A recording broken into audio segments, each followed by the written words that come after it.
중창단과 함께 하나님께 찬양하면서 또 하나님께서 영광 받으실 때 우리도 그 기쁨을 함께 나눕니다. 사순절에 우리 찬양 또 예배로 함께한 이 시간, 주께서 또 말씀을 나누는 시간도 함께 하셔서 하늘의 신령한 복과 은혜로 함께 하실 줄로 믿습니다. 오늘 사순절 네 번째 주일 마가복음 8장 31절 이하의 말씀으로 예수님을 따라가는 길이란 제목으로 은혜를 나누고자 합니다. 수년 전에 한국 대학생 선교회라고 하는 단체에서 대학생들을 대상으로 하는 설문조사가 있었습니다. 기독교에 대해서 대학생들이 어떻게 생각하는지 신입생 중심으로 해서 조사한 내용이 있었는데요. 여러 대학의 한 2천여 명 정도 표본을 모아서 설문조사를 했습니다. 몇 가지를 했는데 그 중에 한두 가지만 소개를 좀 할게요. 설문조사 중에 이런 질문이 있었습니다. 당신은 예수님을 누구라고 생각합니까? 라고 하는 질문이에요. 교회 다니는 기독교인 청년도 있고 교회 다니지 않는 전혀 신앙이 없는 청년도 함께 답을 포함시켜서 했습니다. 우리는 무엇으로 고백하죠? 그렇죠. 구원주 하나님을 떠올리는데 이 학생들 중에 구원주 하나님이신 예수님으로 떠올렸던 우리 학생들은 3분의 1이 안 된 29% 정도가 예수님은 구원자이시다 라고 하는 항목에 동그라미를 쳤어요. 3위입니다. 3위. 그리고 2위가 된 것은 그저 종교적인 상징이다. 이게 한 30% 정도 됐고요. 3분의 1이 넘는 학생들이 제일 많이 대답한 것이 모른다입니다. 예수님이 누구신지 모른다. 또 다른 설문이 있었어요. 이거는 이제 교회 다니다가 지금 다니지 않는 대학생들에게 질문한 내용입니다. 당신은 왜 교회를 떠났는가? 이 질문이에요. 제일 많이 나온 답변이 1위가 흥미를 잃어서, 그리고 두 번째가 2위 나온 것이 믿음이 떨어져서입니다. 한국 대학생 선교회가 여러 가지 설문조사를 통해서 대학생들의 신앙의 의식 구조를 살펴본 설문이었는데요. 예수님에 대해서 이해도가 비교적 낮았고 믿음을 가진 청년들도 예수님이 누구신지 모른다고 더러 대답을 했다는 거예요. 신앙에 대한 흥미, 이것을 가지고 교회를 접근하는 그들의 수준도 보게 되었다라고 하는 평가였습니다. 우리가 주변에 있는 사람들에게 혹시 예수님이 누구라고 생각하십니까? 라고 묻는다면 어떤 답변들이 있을까요? 좀 궁금해지는 그런 대목이라 할 수 있습니다. 우리는 예수 그리스도를 아까 구원주라고도 고백하지만 하나님의 아들로서 우리 가운데 오신 분으로 고백을 하죠. 오늘 본문의 말씀도 예수 그리스도께서 하나님의 아들 되셔서 우리 가운데 오셨는데 예수님이 오신 참된 의미가 무엇인가를 일러주는 말씀이 오늘 본문의 말씀입니다. 그런데 오늘 본문의 말씀 바로 직전에 베드로가 예수님 앞에서 예수님에 대한 정체를 고백하는 구절이 나와요. 거기서 베드로는 예수님을 뭐라고 고백했냐면 29절에 주는 그리스도시니다 이렇게 고백을 했습니다. 그러니까 구약 성경에 나오는 메시아 그리스도지요. 진정한 이스라엘의 왕으로 오셔서 이스라엘을 구원할 자라고 베드로가 고백을 한 것입니다. 그런데 오늘 본문의 말씀은 복음서죠. 이 복음서의 마가복음을 읽으면서 예수 그리스도에 대해서 고백하는 것이 한층 달라졌습니다. 이스라엘의 왕으로 오신 것은 분명하지만 모든 인류를 위해서 예수님은 구원주로 오셨다고 하는 것이 복음서의 통일된 고백이고 오늘을 살아가는 우리들의 고백이기도 합니다. 우리의 구원주가 되신 예수 그리스도, 구원주가 되신 예수 그리스도께서 우리의 진정한 왕이 되신다고 하는 우리의 고백인 것이지요. 자, 오늘 본문의 말씀을 대하면서 우리는 한 가지의 질문을 우리의 마음 가운데 던져봅니다. 그 첫 번째 무엇일까요? 예수님은 왜 죽으셔야 했는가? 라고 하는 질문입니다. 오늘 본문의 말씀에는 31절부터 시작됩니다만 예수님께서 첫 번째로 제자들을 가르치시는 내용이 오늘 본문의 말씀으로 시작이 됩니다. 다른 것이 아니라 고난받는 예수 그리스도의 모습을 가르치신 것이죠. 여러분 31절은 이렇게 되어 있습니다. 인자가 많은 고난을 받고 장로들과 대제사장들과 서기관들에게 버림받아 죽임을 당하고 사흘 만에 살아나야 할 것을 비로소 그들에게 가르치셨다라고 31절에 말씀합니다. 우리가 계속 앞에서 고백한 대로 예수 그리스도는 구원주가 되시지요. 근데 오늘 본문의 말씀의 구원주의 의미로 예수 그리스도는 영광을 받으시는 것이 아니고 고난을 받으시는 그리스도로 우리 가운데 오셨음을 말씀합니다. 근데 그 고난의 최종 목적은 예수 그리스도의 죽음입니다. 오늘 본문의 말씀 가운데 보면 33절에 베드로가 예수님의 그 모습 행하시는 길을 만류하고 나서는 장면이 오늘 본문의 말씀에 나오지요. 그때 예수님께서 많은 제자들 앞에서 베드로를 꾸짖으십니다. 그 내용이 다른 것이 아니라 너는 하나님의 일을 생각하지 않고 사람의 일만을 생각하는구나 라고 말씀하셨어요. 여러분 33절 본문을 다시 읽어드리면 예수께서 돌이키사 제자들을 보시며 베드로를 꾸짖어 이르시되 사탄아 내 뒤로 물러가라. 네가 하나님의 일을 생각하지 아니하고 도리어 사람의 일을 생각하는도다. 이렇게 말씀하신 거예요. 예수님께서 소중히 여기셨던 것은 베드로의 의견이나 사람들의 생각이 아니라 하나님의 계획하신 것에 대한 예수님의 골똘한 고백이 있고 그 하나님의 계획대로 그 고난의 길을 가기를 원하셨던 분이 예수님이셨습니다. 베드로를 꾸짖는 예수님의 모습 속에서 우리는 계속된 질문을 하게 됩니다. 예수님은 구원주로 오셨는데 영광을 버리시면서 그 고난에 들어간 죽음은 도대체 예수님에게 꼭 필요한 것이었는가라고 하는 질문입니다. 다른 방법은 없었을까? 다른 방법으로 우리를 구원하실 수는 없었을까? 예수님은 하나님이시기 때문에 영광의 보좌에 앉은 채로 우리를 구원하시는 다른 방법은 없었을까? 질문하게 되는 것이죠. 여러분 이미 구약성경 이사야서에 보면은 우리의 이런 질문을 답해주는 이사야 선지자의 고백이 나옵니다. 이사야 53장 5절 이하의 말씀이 그 내용이죠. 그가 찔림은 우리의 허물 때문이요 그가 상함은 우리의 죄악 때문이라.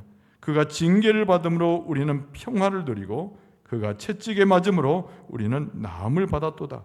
우리는 다 양 같아서 그릇 행하여 각기 제 길로 갔거늘 여호와께서는 우리 모두의 죄악을 그에게 담당시키셨도다. 성경 말씀에서 묘사하고 있는 우리의 모습은 방황하는 어린 양과 같은 모습이에요. 하나님을 거역한 사람입니다. 하나님으로부터 떠나 잘못과 범죄를 한 사람, 그것이 바로 우리의 정체임을 이사야 선지자가 전제로 하고 있어요. 그러나 하나님은 긍휼을 많으신 분이기 때문에 똑같은 하나님이시는 예수 그리스도를 우리에게 보내셔서 하나님 그 자체가 당신이 고난받고 죽는 길을 선택하셨다고 이사야 선지자는 말씀하고 있습니다. 여러분 사도 바울도 고린도 교회에 편지하면서 이렇게 이야기했어요. 고린도전서 15장 21절에 사망이 한 사람으로 말미암았으니 죽은 자의 부활도 한 사람으로 말미암는도다. 예수 그리스도의 죽음은 고난의 극치일 뿐만 아니라 하나님께서 계획하신 우리를 구원하시고자 하는 하나님의 뜻이었다는 것을 알 수가 있습니다. 우리는 아무도 스스로를 죄 가운데서 해방시킬 사람이 없습니다. 아무도 우리의 죄의 문제를 해결할 수 있는 사람이 없습니다. 이것이 우리의 문제인데 하나님께서는 예수 그리스도를 통하여 죄를 지시고 회개하여 그분을 믿는 모든 자에게 구원을 주기를 원하셨단 말이에요. 여러분 예수 그리스도의 죽음과 고난을 묵상하는 우리에게 하나님께서 구원이라고 하는 하나님의 복의 선물을 허락하실 줄로 믿습니다. 근데 오늘 본문의 말씀 가운데 베드로의 모습이 유독히 나오는 모습을 우리가 생각지 않을 수가 없어요. 베드로는 어떤 인물입니까? 예수님과 더불어 3년의 공생애를 함께 지낸 사람입니다. 예수님을 그 누구보다 잘 아는 사람이었어요. 예수님과 먹고 마시고 모든 삶을 체험한 사람이 베드로였어요. 그럼에도 불구하고 예수께서 가시고자 했던 그 고난과 죽음의 길을 멈추게 하고 방했던 사람이 베드로입니다. 여러분 32절 하반절에 보면은 베드로가 예수를 붙들고 항변했다라고 쓰고 있습니다. 왜 베드로는 그렇게 했을까요? 이런 베드로뿐만 아니라 이스라엘 백성들이 기다렸던 메시아에 대한 이미지에 예수님을 맞추기를 원했던 것입니다. 로마의 속국으로부터 그들을 누리고 있는 상태에서 그들은 해방되어져서 진정한 하나님의 나라를 회복하길 원했는데 예수 그리스도의 메시아의 이미지는 자기의 생각과 예수님의 그것이 너무나 달랐기 때문에 베드로는 예수 그리스도의 고난과 죽음의 길을 방해했다는 것이죠. 그러나 오늘 본문의 말씀 예수님은 단호하게 바로 베드로를 꾸짖으시면서 예수님께서 걸어가야 할 그 길을 말씀하셨습니다. 여러분 예수님을 따라간다는 것이 무엇일까요? 예수 그리스도의 십자가를 지고 우리가 따라간다는 것은 무엇일까요? 예수님의 고난의 길을 함께 쫓아가는 것인데 죽음마저도 그 길로 걸어가셨던 예수님의 모습을 닮아 우리는 죽는 길, 예수님을 쫓아가는 그 십자가의 추종자의 모습으로 예수님을 따라가야 됩니다.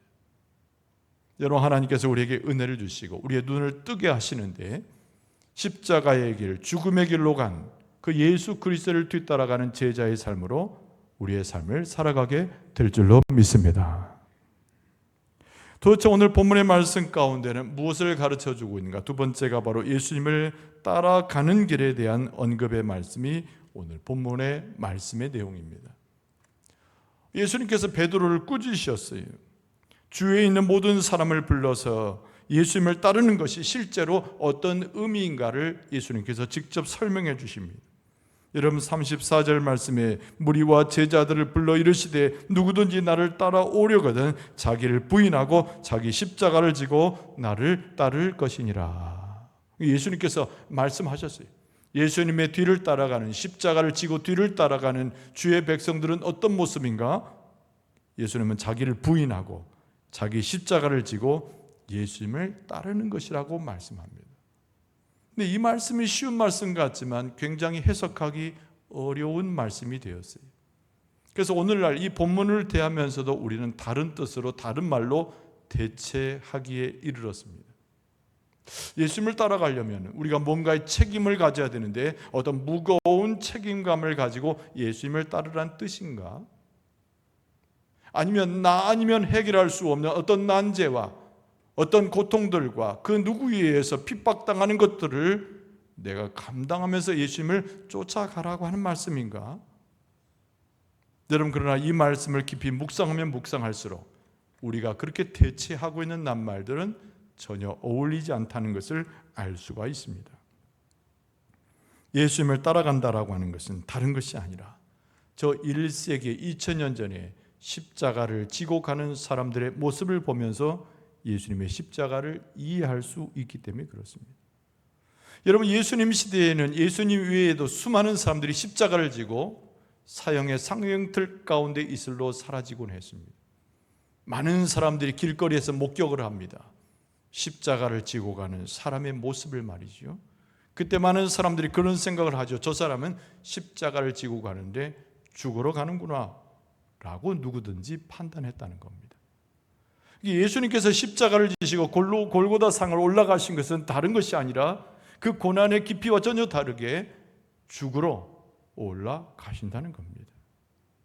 예수님을 따라간다라고 하는 것은 자기를 부인하고 자기 십자가를 진다는 것은 예수 그리스도의 참된 제자가 되어 우리도 죽음의 길을 향해서 걷는 것을 말씀하고 있습니다. 사도 바울은 그것을 잘 이해했지요. 자기의 삶의 고난 중에 예수 그리스도의 복음을 증거하는 중에 그것을 가장 잘 이해한 사람이 사도 바울이었습니다. 그래서 사도 바울의 그 유명한 고백 갈라디아서 2장 20절에 보면은 사도 바울이 이렇게 표현했습니다. 내가 그리스도와 함께 십자가에 못 박혔나니 그런즉 이제는 내가 사는 것이 아니요 오직 내 안에 그리스도께서 사시는 것이라 라고 고백을 했습니다.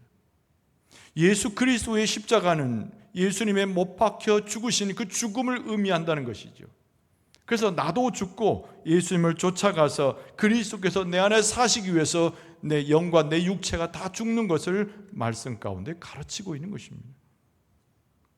근데 갈라디아서 2장 20절 하반절에 뭐라고 되어 있습니까? 오직 내 안에 그리스도께서 사시는 것이라 이제 내가 육체 가운데 사는 것은 나를 사랑하사 나를 위하여 자기 자신을 버리신 하나님의 아들을 믿는 믿음 안에서 사는 것이라. 결국 우리의 삶의 방향이 전혀 달라지는 것을 말씀합니다. 십자가의 죽음이라고 하는 것은 십자가를 쫓아가서 우리가 죽는다는 것은 육신적인 죽음을 이야기하는 것이 아니라 영적인 죽음을 이야기하는 것입니다. 내가 영적으로 십자가에서 죽었으니 우리의 삶은 온전히 변화가 되어지는데 예수 그리스도가 내 안에, 내가 예수 그리스도 안에 살아가는 삶으로 내 삶이 바뀌어지는 것을 말씀하고 있습니다. 내 삶의 주인은 이제 내가 아니요 예수께서 나의 삶의 주인이 되시고 내가 예수 그리스도를 믿음으로 모든 죄가 용서함 받고 고백 안에서 하나님을 예수 그리스도를 높여 그를 기뻐하는 삶으로 전환된다라고 하는 것을 말씀하고 있습니다. 여러분, 예수님께서는 일찍이 우리에게 말씀하실 때에 우리가 예수 그리스도의 십자가를 진다고 하는 것은 한 번 있는 것이 아니고 매일 우리의 삶 가운데 반복되는 신앙의 훈련임도 가르쳐 주셨습니다. 여러분, 누가복음 9장 23절에 또 무리에게 이르시되 아무든지 나를 따라오려거든 자기를 부인하고 날마다 제 십자가를 지고 나를 따를 것이니라. 날마다 우리의 삶에 단 한 번으로 죽음과 새로운 삶을 맞이하는 것이 아니라 예수 그리스도 안에서 죽고 예수 그리스도 안에서 새로 태어난 자와 같이 삶이 전환되었을 때 우리는 매일마다 순간순간마다 계속되는 삶 속에서 예수님이 나의 주인이 되시고 내가 그리스도 안에 사는 삶의 그 경건의 연습을 계속해야 된다는 거예요. 실수할 수도 있습니다. 때로는 실패할 수도 있습니다. 우리의 모습 속에 옛 모습이 드러날 수도 있습니다. 그러나 부단히 인내하고 그리스도를 쫓아가는 삶을 살게 되면 예수 그리스도께서 나의 주인이 되시고 예수 그리스도께서 나를 해방시키시고 예수 그리스도께서 사랑으로 나를 덧입혀 주셔서 그리스도가 내 안에, 내가 그리스도 안에 살아가는 삶을 살아갈 수 있도록 인도해 주시는 줄로 믿습니다. 오늘 이 본문의 말씀 속에서 우리는 질문을 갖게 되었어요. 왜 우리는 예수님의 제자가 되어야 되는가? 예수님의 제자가 되는 것이 내 삶에 꼭 필요한 것인가? 라고 하는 질문을 하게 되지요. 오늘 본문의 말씀 35절은 그 답을 합니다. 누구든지 자기 목숨을 구원하고자 하면 잃을 것이지만 누구든지 나와 복음을 위하여 자기 목숨을 잃으면 구원하리라. 예수 그리스도 안에서 십자가를 쫓아가서 자기의 생명을 잃어버린 자와 같이 과거의 모습을 버려버리고 영적인 모습을 버려버리게 될 때 오히려 예수 그리스도의 구원을 얻는 예수 그리스도를 따라가는 제자의 삶을 얻을 수 있음을 가르쳐주고 있습니다. 여러분, 우리는 삶을 살아가면서 복 얘기를 많이 해요. 복을 받아야 되죠. 근데 우리의 삶에서 진정한 복된 삶은 무엇입니까? 여러분, 예수님을 나의 주님으로 삼고 예수 그리스도와 더불어 살아가는 것이 인생에서 누릴 수 있는 최고의 복인 줄로 믿습니다. 예수 그리스도와 함께 살아가는 복된 삶을 계속 살다가 우리는 마지막 때 하나님의 심판대 앞에 서게 되겠지요. 그때 하나님께서 우리의 모습을 보시면서 뭐라고 말씀할까요? 예수님을 부단히 쫓아왔고 복된 삶을 산 우리들을 향해서 잘하였도다 착하고 충성된 종아, 우리를 가르쳐서 그렇게 불러주실 줄로 믿습니다. 예수 그리스도를 따른다고 하는 것은 그리스도를 나의 주인으로 삼고 그리스도를 나의 구원주로 인정하는 삶이 예수 그리스도를 따라가는 삶입니다. 현재 우리의 모습은 생명의 길 위에 있습니까? 현재 우리의 모습은 예수 그리스도를 따라가는 삶입니까? 현재 우리의 모습은 과연 예수님과 함께 사는 복된 삶입니까? 이 질문을 이 사순절에 계속 우리의 마음 가운데 던져줄 수 있어야 됩니다.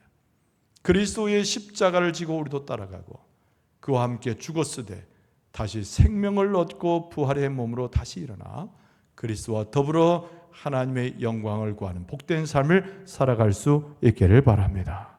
주의 은총이 충만할 수 있기를 바랍니다. 사순절에 예수 그리스도의 십자가로 온전히 주님과 함께 있어서 영생의 삶, 복된 삶을 누릴 수 있는 여러분과 저의 모습 되어줄 수 있기를 주의 이름으로 축원합니다.